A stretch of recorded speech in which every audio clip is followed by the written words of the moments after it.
meledak yang belum sempat diaktifkan sebelumnya. Yang membuat gegernya lagi, senjata airsoft-nya yang ditemukan di dekat tubuh pelaku itu ternyata ada banyak coretan dan tulisan aneh. Di bagian larasnya tertulis 14 words. Nah, di bagian badannya juga terdapat tulisan Brenton Terry, Welcome to Hell. Brenton Terry sendiri adalah pelaku penembakan di Christchurch, Selandia Baru pada tanggal 15 Maret 2019. Nah, dia ini melakukan dua penembakan massal berturut-turut di Masjid Al-Nur dan kemudian di Linwood Islamic Center. Di dalam peristiwa tersebut, total korbannya itu mencapai 51 orang yang tewas dan 89-nya luka-luka. Nah, kenapa ada tulisan nama tersebut di senjata milik si pelaku peledakan di Istanbul ini? Ini aneh banget. Apakah dia terinspirasi dari para pelaku tersebut? Terinspirasi dari kejadian-kejadian mengerikan tersebut? Nah, virus terbawa masuk dari luar. Tenang, pakai Viva baru. 100 kali efektif. Bisa untuk kita bersama. Ada mama yang buat juara, ada yang santai aja. Waktu anak gemuk, Pempa. Pertolongan pertama mama yang dipercaya efektif, cepat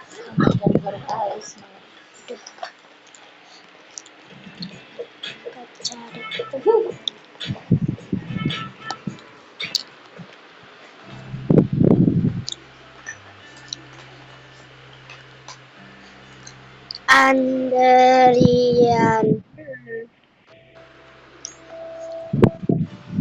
Ayo guys, siapa yang ngehack akun YouTube dia?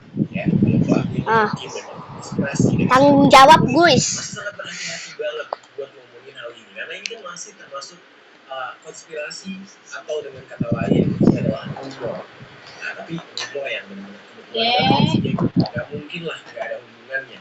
Kalau nggak ada hubungannya ngapain dia nulis hal itu di senjata airsoft kan? Nah, polisi sampai sekarang belum mau menyimpulkan tanpa bukti yang jelas. Selain nama Brenton tadi, ada lagi nama pelaku penembakan lainnya. Pelaku penembakan di masjid ya, yang tertulis di sana pemain tersebut yaitu bernama Luca Traini. Nah, Luca Traini ini adalah pelaku yang di kota Macerata Marci di Italia pada tanggal 30 yang hack dan Luca juga menembak 6 orang imigran asal Afrika sembari mengendarai Alfa Romeo 143. Yaitu jenis mobil. More details have emerged of the man arrested in Italy after the drive-by of immigrants in the small city of Macerata. Pakai ayamnya nggak ada? Onlookers said 28-year-old Luca Traini made a fascist salute before being apprehended. Selain itu, dia juga menargetkan markas besar Partai Demokrat Italia yang berkuasa di negara tersebut. Nah, setelah serangan yang dilakukan oleh Luca Traini tersebut, Sarang ngehack kayak mana? bendera Italia di bahunya dan Mencuri akunnya. biasa dilakukan oleh orang-orang yang memiliki ideologi fasis.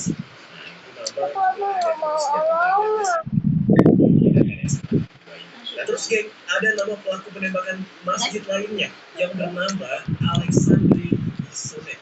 Dia ini melakukan penembakan di Masjid Pusat Kebudayaan Islam di kota Quebec, Kanada pada tanggal 29 Januari 2017. Kalau nggak salah sih, gue udah pernah membahas nih tentang kasus di Quebec ini ya.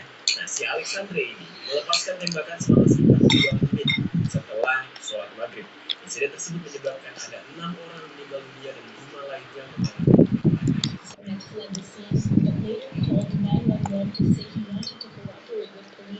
was arrested soon afterwards.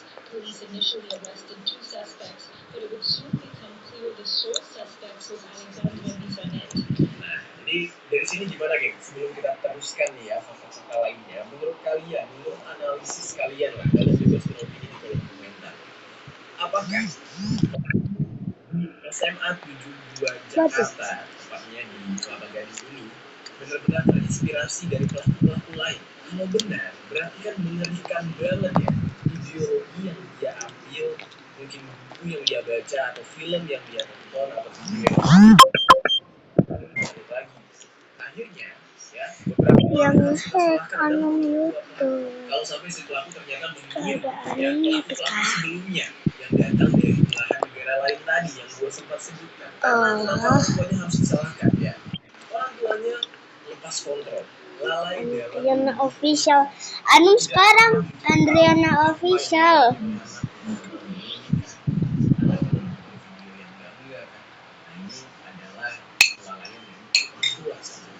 Oke, ya diketahui nih, kalau pelaku peledakan di SMA 72 Kelapa Gading Jakarta ini juga terlihat berbeda dengan siswa-siswa lain yang seumurannya. Karena selayaknya siswa pada umumnya, seharusnya jika mereka berada di lingkungan sekolah dan di hari sekolah, hari Senin sampai Jumat, ya mereka wajib menggunakan seragam. Kecuali jika kegiatan belajar mengajar sudah berakhir, ya bebaslah mau pakai baju pulang, baju santai.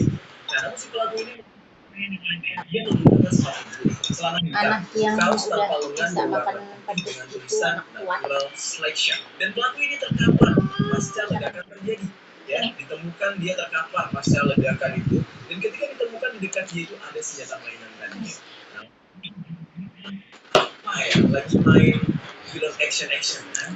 Kayak orang lagi karnaval gitu, atau mungkin dia lagi terus dia berlebihan banget sampai meledakan dengan Waalaikumsalam. benar-benar yang mungkin itu adalah kita. Selain itu, ada sebuah remote kecil game di dekat si pelaku yang diduga itulah yang merupakan pemicu ya remote aktifkan ledakan. Dan kemudian ada pedes. Ledakan itu berasal dari sebuah kali minuman yang dilumasi dengan sumbu yang bisa pedes banyak yang menduga pelaku ini bisa membuat bom dari kaleng ya disebabkan karena memang dia suka menonton video kekerasan dan dia meniru tutorialnya dari sana.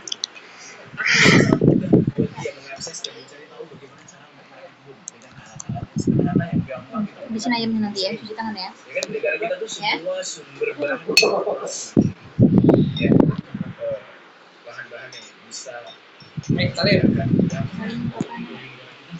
negara kita negara produsen di antara para korban yang terluka di ledakan tersebut, nah, si pelaku ini menjadi salah satunya. Dan untuk itu dia pun sudah dibawa ke rumah sakit demi menjalani perawatan. Dan sampai saat sekarang ini Iya. masih mengalami hubungan senjata airsoft yang ada di sana dan kemudian bahan peledak yang terkait. Nah ini ditelusuri oleh tim polisi. Di saat itu tim forensik juga sudah mengambil sampel dari lokasi tes di laboratorium. Polisi juga menyelidiki sumber bahan peledak apakah ini dirakit sendiri atau dia beli dari tempat lain.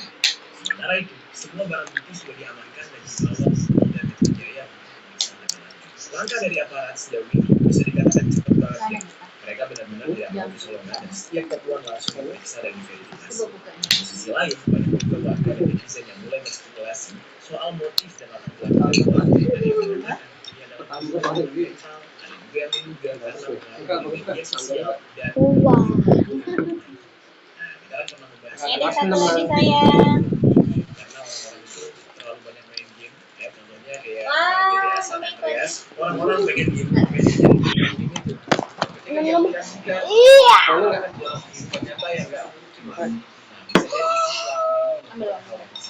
jadi semua ini Bulu-bulu. belum ada yang bisa dipastikan